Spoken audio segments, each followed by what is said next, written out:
Finding Nemo was always my favorite movie from Pixar. Everything about it, I loved. The characters, the soundtrack, everything. But all that changed on one fateful day. It was 3:25 p.m. I was playing Minecraft with my friends while my mom went shopping.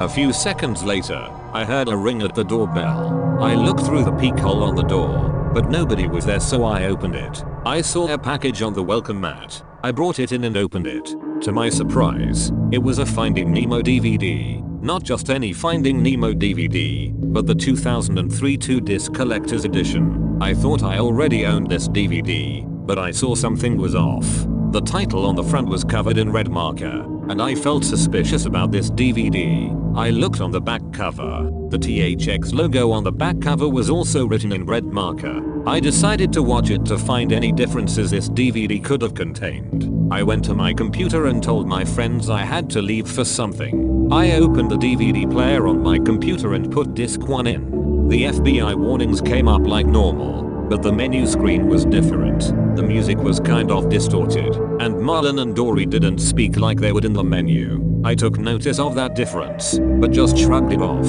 Then I pressed play. The THX Mukan trailer played, but it was also off.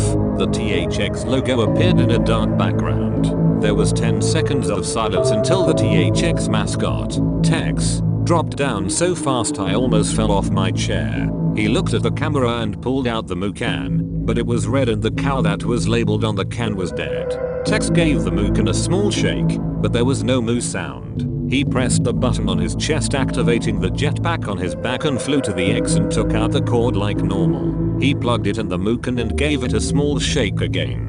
But instead of moo sounds like in the actual trailer, there were sounds of cows being slaughtered. The cow sounds were so loud Tex dropped the moo can to cover his ears. But it was not enough and his head exploded into a pile of gore. I was disgusted.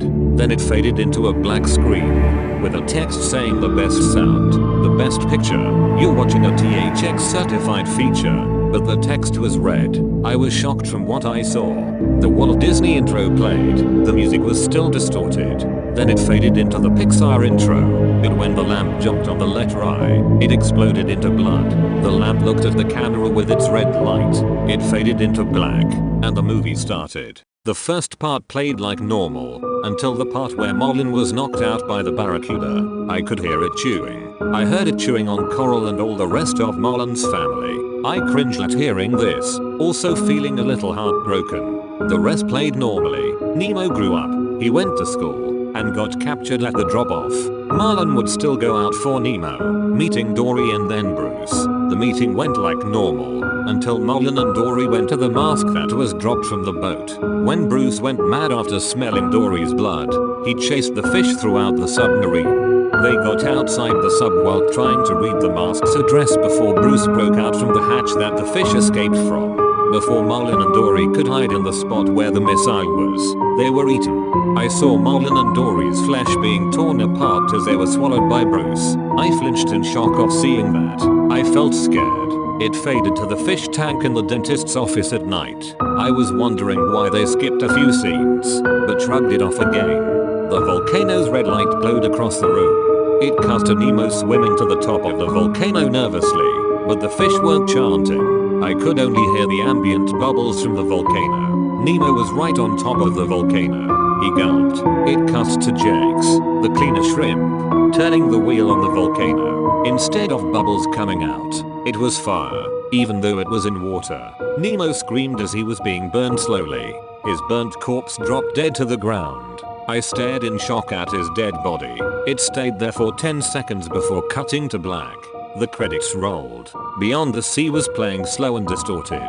I could not believe what I saw. I thought about destroying the DVD, but before I did, I recorded the movie and posted it to YouTube and age restricted the video. Then I ejected the disc, looked for a hammer, destroyed it, and threw it into the trash, hoping I would never see something like that ever again.